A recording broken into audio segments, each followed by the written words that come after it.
check whether the relation are defined in the set 1, 2, 3, 4, 5 and 6 as R is equal to set of A and B such that B is equal to A plus 1 is reflective, symmetric और transitive. हम लोगों को बेटा एक set दिया गया है जिस पर सेट मतलब अब की बार उसने फिक्स करके दे दिया अपनी तरफ से और आपने को कह रहा है कि भैया ये जो कंडीशन है इस सेट पर अप्लाई करेंगे और एक रिलेशन बनाएंगे, उसके आधार पर आप चेक करेंगे रिफ्लेक्सिव है, सिमेट्रिक है या ट्रांजिटिव है या नहीं, यस और नॉट। तो सबसे पहले क्या काम करेंगे हम सॉल्यूशन के अंदर इसके, हम सबसे पहले इस क्वेश्चन के अंदर एक रिलेशन का फॉर्मेशन करेंगे according to the condition and the given set. तो हमारे पास जो R है वो क्या रहेगा बेटा, A क्रॉस A का सबसेट रहेगा, A क्रॉस A का। Let this given set is A।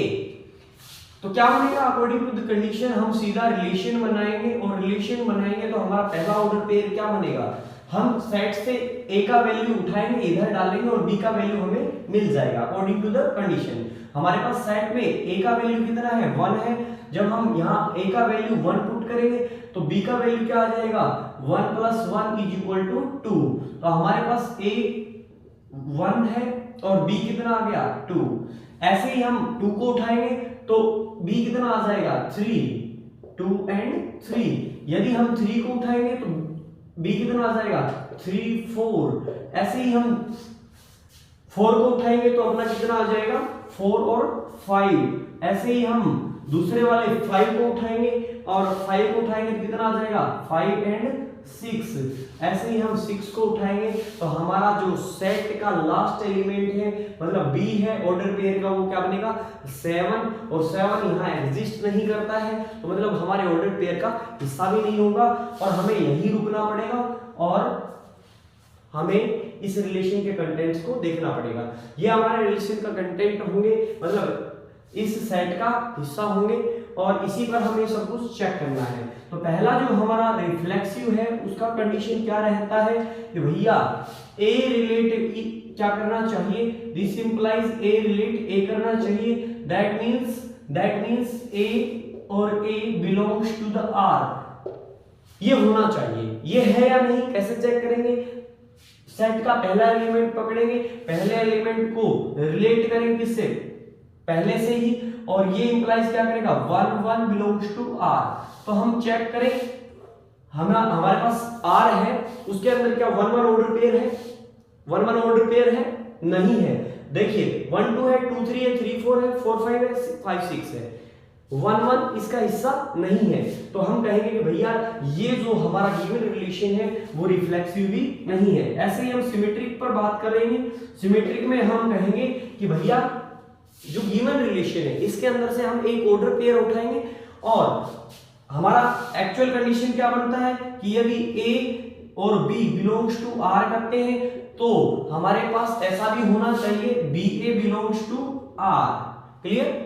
तो यहां से हम कोई भी एक पेयर उठाएंगे, लेट अस सपोज फर्स्ट एक ऑर्डर पेयर उठाया तो फर्स्ट ऑर्डर पेयर उठाने के बाद हम बात करेंगे 1 2 बिलोंग्स टू R, तो ये इंप्लाइज करेगा 2 1 बिलोंग्स टू R।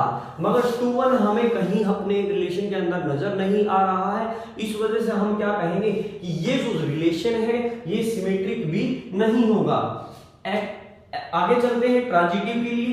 ट्रांजिटिव के लिए हमारे पास क्या कंडीशन रहेगी, हम कहते हैं कि हमारे पास रिलेशन के अंदर ही हम दो ऑर्डर पेयर ऐसे देखेंगे जो A B B C बने। तो मतलब 1 2 2 3 ले लिया तो हम यहां से ही लेंगे, मतलब 1 2 फिर नेक्स्ट जो ऑर्डर पेयर स्टार्ट होगा वो हमारा 2 से ही होगा। चाहे वो और कोई भी होता तो उसको भी ले सकते थे। यदि आपने 2 3 लिया तो नेक्स्ट ऑर्डर पेयर आपका 3 से ही स्टार्ट होगा, आपने 3 4 लिया तो नेक्स्ट ऑर्डर पेयर 4 से ही स्टार्ट होगा। ओके, तो हमने कहा लेट सपोज हमने फर्स्ट एग्जांपल लिया। वैसे बात करूं ट्रांजिटिव की कंडीशन की तो क्या कंडीशन होती है, AB belongs to R if AB belongs to R and BC also belongs to R, this implies AC belongs to R। हमने पहला ऑर्डर पेयर माना 1 2, तो हमने कहा let 1 2 belongs to R and 2 3 also belongs to R, मतलब हमारा A B C fix हो गया, तो हमारा ए और सी क्या होगा 1 एंड 3, तो क्या ये बिलोंग कर रहा है आर के अंदर, सीधा सीधा देखना है और कुछ भी नहीं है इस क्वेश्चन के अंदर। हमें बहुत भारी भरकम कैलकुलेशन की आवश्यकता नहीं है, केवल कंसेप्ट है। कंसेप्ट जिस बच्चे के क्लियर है बिल्कुल इजीली देख सकता है कि 1 एंड 3 इसका हिस्सा है या नहीं।